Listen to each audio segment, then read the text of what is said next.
सकल लोग को बंदे सभी में वो परमात्मा विराजित है और वही उच्च कोटि का है कण कण में जिसका भगवान का दर्शन हो। आइए भजन का अंत ले फिर आगे बढ़े। अब ये कथा या कोई चीजें पर सबसे पहले मन व्यवस्था नहीं सुधरेगी कैसे काम चलेगा, और एक बार कथा से काम नहीं चलेगा। अभी आपके दारानगर में कई कथाएं होंगी, एक ही नहीं चलेगी, कई कथाएं होंगी। आप लोग चिंता न करें, कई कथाएं होंगी। कैसे होगी ये जान लीजिए, कथाओं पर कथाएं होंगी दारानगर में। श्री राधे। और जिन्होंने सोचा होगा कि पहली होके बंद हो जाएगी वो सोचना बंद कर दे। श्री राधे। आइए हम लोग मिल करके अपने मन को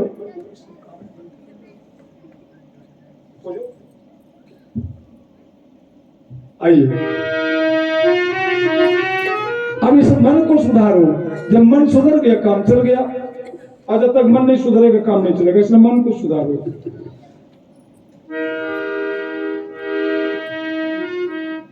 अभी हम कल आपके यहाँ प्रयास करके आएंगे, हम आ नहीं पाए हैं समय न मिलने की वजह से, लेकिन आएंगे जरूर। श्री राधे। आपके द्वारा भैया आए थे, बुला गए थे, उसके बाद वकील साहब आके हमको बुला गए थे, लेकिन कुछ ऐसा है या कह दो योग नहीं है, आया हम पहुंच नहीं पाए, लेकिन जरूर आएंगे। श्री राधे। और हमको बहुत अच्छा लगता है, आपके घर में कार्यक्रम था और आप व्यस्तता में थे तब भी कथा में आए, बहुत अच्छा लगता है। चलिए हमको क्या करना है, अपने मन को सुधारना है।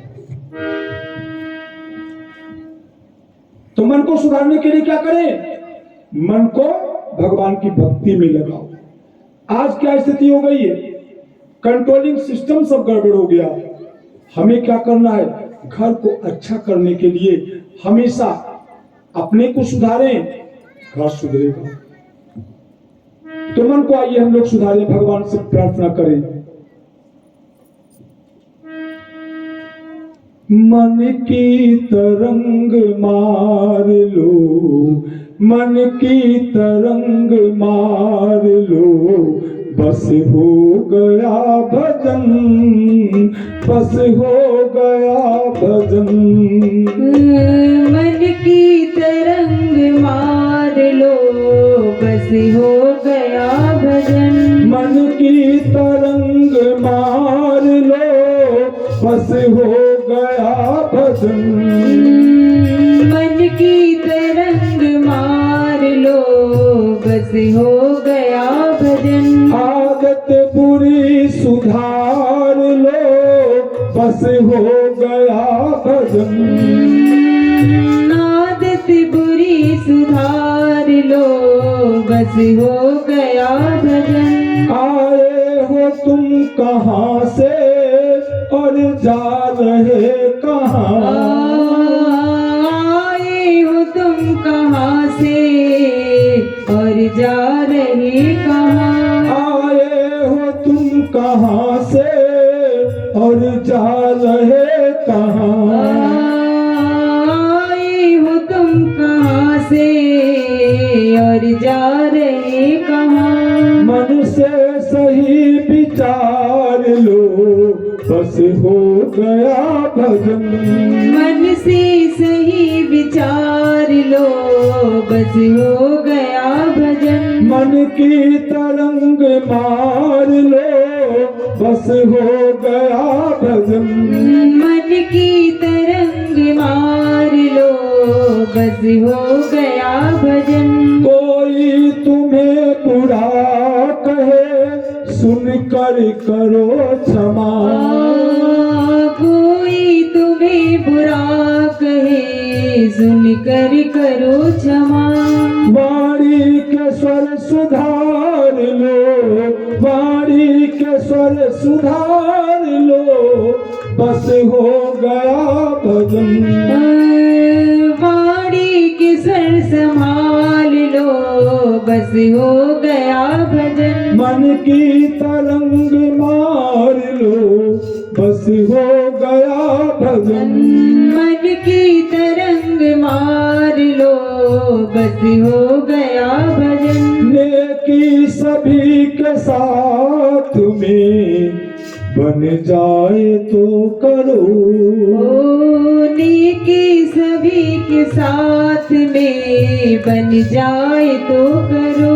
नेकी सभी के साथ में बन जाए तो करो। ओ नेकी सभी के साथ में बन जाए तो करो। मत सिर बदी का भार लो, बस हो गया भजन। मत सिर बदी का भार लो, बस हो गया भजन। मन की तरंग मार लो, बस हो गया भजन। मन की तरंग मार लो, बस हो गया भजन। अनमोल ब्रह्मानंद को तू खोजता फिरे। अनमोल ब्रह्मानंद को तू खोजता फिरे। अनमोल ब्रह्मानंद को तू खोजता, तू खोजता, तू खोजता फिरे। अनमोल ब्रह्मानंद को तू खोजता फिरे। कण कण में अब निहार लो, बस हो गया भजन। कण कण में अब निहार लो, बस हो गया भजन। मन की तरंग मार लो, बस हो गया भजन। मन की तरंग मार लो, बस हो गया भजन। अपनी मन की तरंग मार लो, बस हो गया भजन। मन की तरंग मार लो, बस हो गया भजन। आदत बुरी सुधार लो, बस हो गया भजन। बस हो गया भजन, बस हो गया भजन। करना क्या है? मन की तरंग को मारना है। और मन की तरंग क्या है? उस मन की तरंग को शांत करना है। और शांत मन ही परमात्मा को पा सकता है। उस दिन क्या बताया था? आप लोग खूब भगवान के बारे में जानते हैं। भगवान कैसे हैं? कि शांताकारं भुजगशयनं पद्मनाभं सुरेशं विश्वाधारं गगनसदृशं मेघवर्णं शुभांगं लक्ष्मीकान्तं कमलनयनं योगिभिर्ध्यानगम्यं वन्दे विष्णुं भवभयहरं सर्वलोकैकनाथम। इस श्लोक में केवल एक पॉइंट को पकड़ा गया है। क्या लिया गया? उस दिन बताया था शांताकारम, शांत धन आकारम। भगवान का आकार कैसा है? शांत है। भगवान किन किन कंडीशनों में शांत है? शेषों की सैया पर लेटे हैं तब भी शांत है। आकाश जैसे विराट स्वरूप में तब भी शांत है। मेघ क्या होते हैं? काले काले बादल निकले तो लोग, हम लोग देख डर जाते हैं। अब कितना जल गिरेगा, बचेगा कि खत्म हो जाएगा सब कुछ। मेघ वर्णम, मेघ जैसे तब भी क्या है? शांत है। योगी भी ध्यान गम्यम, जो योगियों के लिए भी ध्यान गम्य, योगी भी जिनका ध्यान नहीं कर पाते और वैसी अवस्था में भी शांत है। तो शांत मन ही परमात्मा को पा सकता है। इसलिए मन को क्या करना है? शांत करना है। शांत करने का मतलब है संकल्प विकल्प से इसको मुक्त करना है, कामनाओं से मुक्त करना है। जब कामनाओं से ये मन मुक्त होगा तो मुक्त कामनाओं से मन परमात्मा को पा जाएगा। और उस दिन हमने आपको बताया था हंस और परमहंस, इस जीव को परमहंस बनाना है। हंस क्या है? नील क्षीर विवेकी। आप दूध और पानी एक में मिला करके रख दीजिए और हंस जो होता है वो दूध को पी जाता है, पानी को छोड़ देता है। तो ऐसा जीव जिसे संसार भी दिखे और परमात्मा भी दिखे, लेकिन उसको दो दिख रहे हैं, और दिखना क्या चाहिए? एक दिखना चाहिए। पाना क्या है? उस परमात्मा से प्रेम करना, परमात्मा को पाना है। इसलिए उसको एक दिखना चाहिए। एक दिखने के लिए क्या करना पड़ेगा? उसे परमहंस बनना पड़ेगा। जब उसे केवल भगवान दिखे तभी वह परमहंस होगा। भगवान दिखने का मतलब संसार कहाँ चला जाएगा? संसार और परमात्मा, संसार परमात्मा ही सब संसार है। ये शरीर क्या है? ये शरीर अलग नहीं है, हम भी परमात्मा के ही अंश हैं। इसलिए शरीर परमात्मा से भिन्न नहीं है। परमहंस बनना पड़ेगा, और जब हम परमहंस बनेंगे तभी उस परमात्मा को पा सकते हैं। मानव शरीर जो मिला है वो भगवान की कृपा से मिला हुआ है। जब 84 लाख योनियों में भ्रमण करता करता ये जीव 84 लाख योनियों में भ्रमण करता करता जीव जब पाप और पुण्य दोनों उसके बराबर हुए, तब उसको कौन सा शरीर मिला? मानव का शरीर मिला। जब तक उसके पाप ज्यादा रहेंगे, जब तक पाप ज्यादा रहेंगे, तब तक मनुष्य का शरीर नहीं मिलेगा। वो नीचे की योनियों में भ्रमण करता रहेगा, भोग करता रहेगा। जब पाप और पुण्य दोनों बराबर होंगे, तब भगवान के पास में उसको मानव का शरीर, चाहे वो स्त्री हो चाहे पुरुष है, उसको देने का अवसर आएगा। तब भगवान उसे शरीर देंगे। और में अब मानव में भी 4 वर्ण है, ब्राह्मण क्षत्रिय वैश्य शूद्र। ये नहीं कि चौथे वर्ण में सबसे पहले टपका दे, नहीं।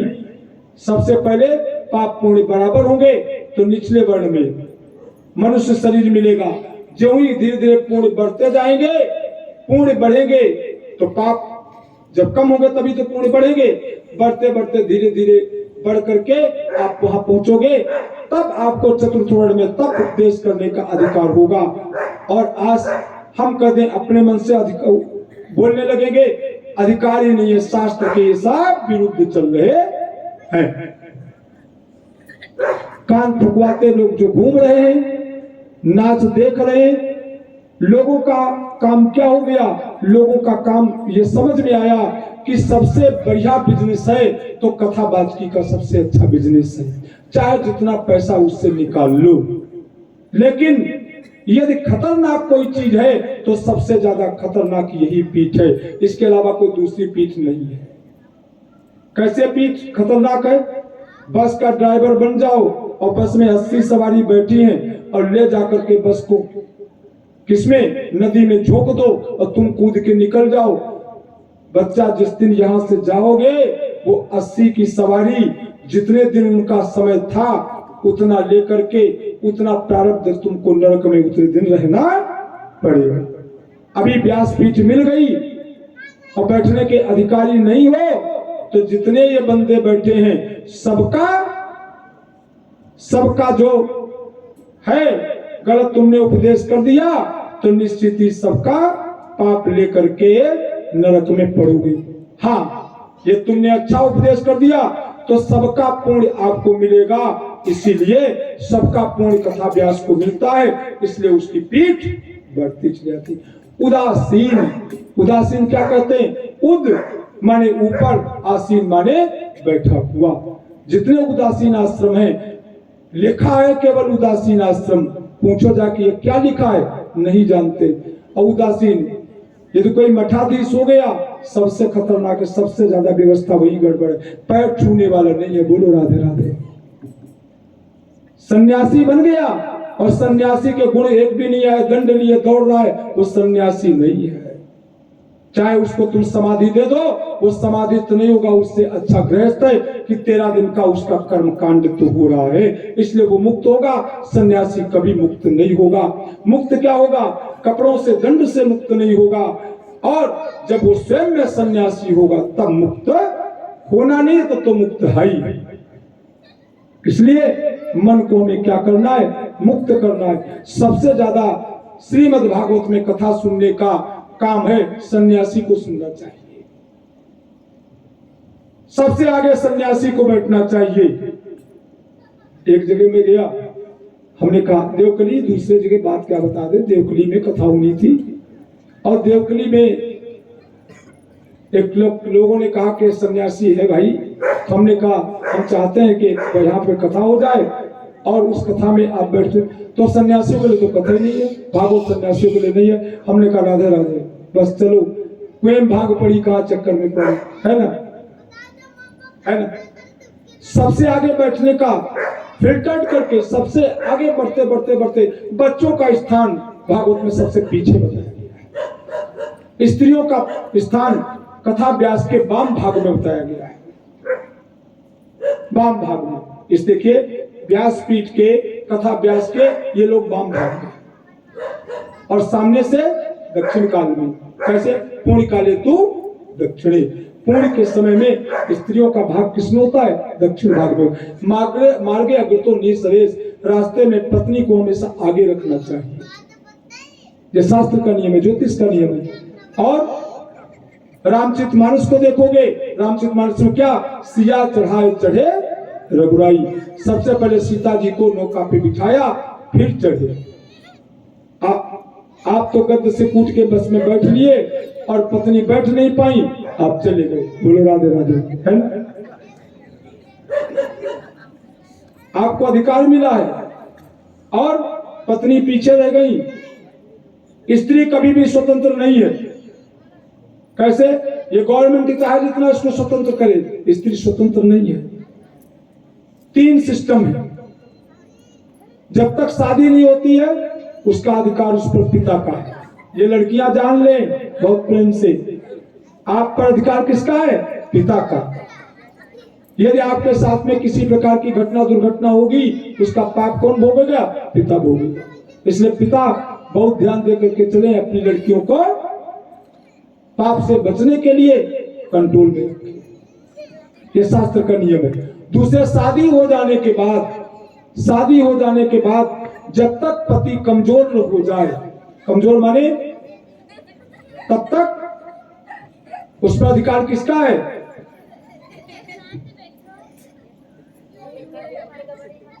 उस पर अधिकार किसका है? उस पर अधिकार है पति का। और पति कमजोर हो गया, बेटे सबल हो गए, तब अपनी मां की रक्षा करने का अधिकार बेटों पर है। बेटा यदि भोजन नहीं देंगे, वृद्धाश्रम में डालेंगे तो नरक में चक्की पीसेंगे, बचेंगे नहीं। वहां आपका सूत्र नहीं चलेगा, वहां सूत्र जो है घूस नहीं चलेगी, वहां सूत्र भगवान का चलेगा। बोलो राधे राधे, ये बेटा लोग जान लें, ठीक है। और एक बात आप लोग जानते हो, पिता दंडी सन्यासी को पिता प्रणाम करता है और दंडी सन्यासी अपनी मां को प्रणाम करता है। करता नहीं करता है? बताइए। दंडी सन्यासी अपनी मां को प्रणाम करता है, इसलिए मां का दर्जा बहुत ही ऊपर है, छोटा दर्जा नहीं है। कुछ न कर सको कोई बात नहीं है, पूजा न कर सको कोई बात नहीं है, लेकिन आचार विचार नियम से चलो। हमको बहुत अच्छा लगता है। क्या अच्छा लगता है? जानते क्या अच्छा लगता है? हमारे यजमान महोदय मिश्रा जी आते हैं तो इनके लिए कुर्सी डालते हैं, बिठाते हैं। ब्राह्मण आपके दरवाजे पे आ जाए, आप उसका स्वागत करें। स्वागत नहीं करोगे तो आपके पुण्यों को लेकर के ब्राह्मण चला जाएगा। जानते हो? पुण्यों को लेकर चले जाएगा।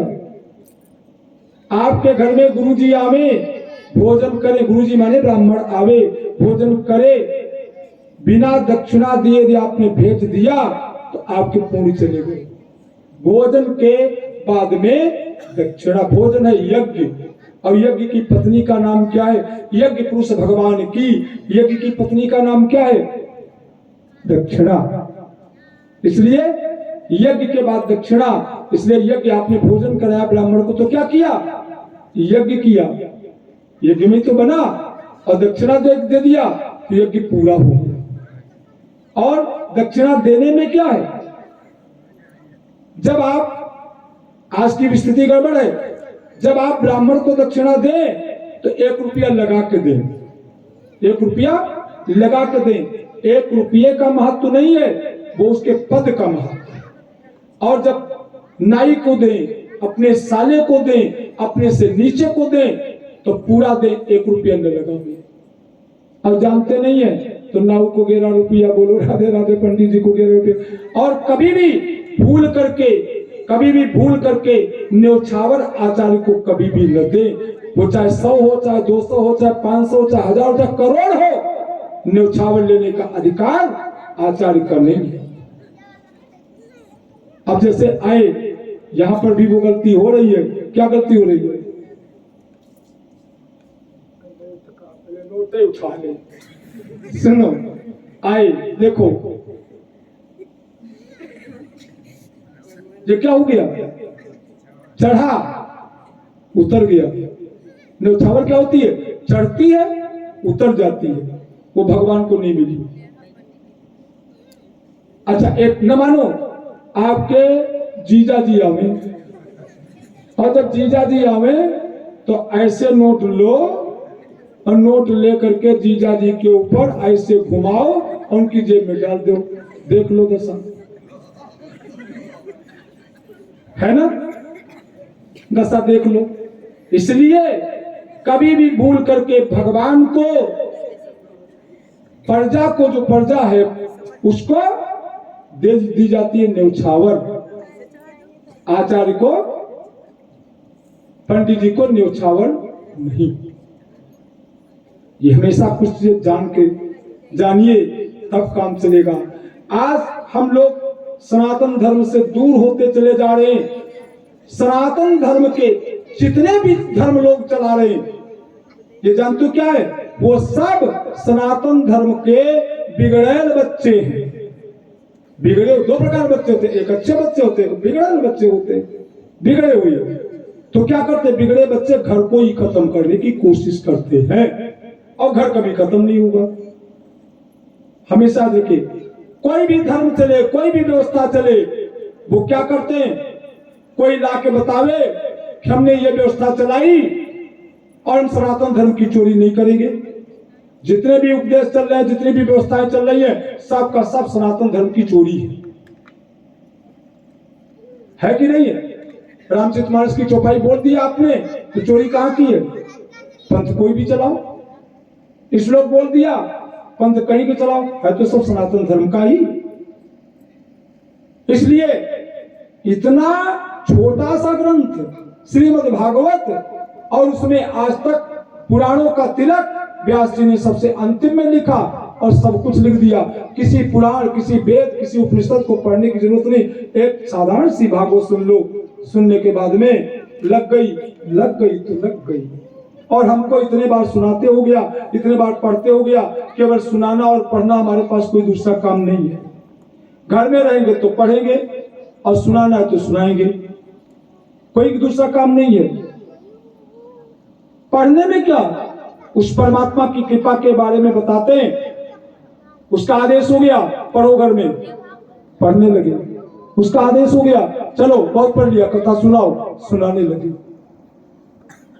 हमें ये नहीं सोचना है कथा कहाँ होगी, कहाँ लगेगी, क्या है, वो उसका काम है। यदि हमने सोच लिया, उससे मांग लिया तो हम उसके निष्काम नहीं हुए। इसलिए भगवान की कामना से मंदिर में प्रसाद चढ़ाने जाओ, चढ़ाओ, कामना नहीं रखो। बिना कामना के काम करो। कामना से और बिना कामना के अंतर क्या है? जानते हो क्या अंतर है? इसको सुनिए। जैसे आप के पास कोई व्यक्ति आवे और आकर के आपको बहुत माने, बहुत आपकी सेवा करे, और बहुत सेवा करने पर, बहुत सेवा करे और आपसे 100 का नोट मांग ले, 100 का नोट मांग ले। सेवा बहुत करता है आपकी और उसने 100 का नोट मांग लिया। और एक व्यक्ति आया, वो आपकी सेवा पर सेवा, सेवा पर सेवा, सेवा पर सेवा करता जाता है, रुपया एक नहीं मांगता है। दोनों में रुपया एक नहीं मांगता है और एक ने 100 मांग लिया। तो दोनों में कठिन कौन सा है? कठिन वो है जिसने पैसा नहीं मांगा, और जिसने मांग लिया उसके लिए आसानी हो गया। 100 रुपया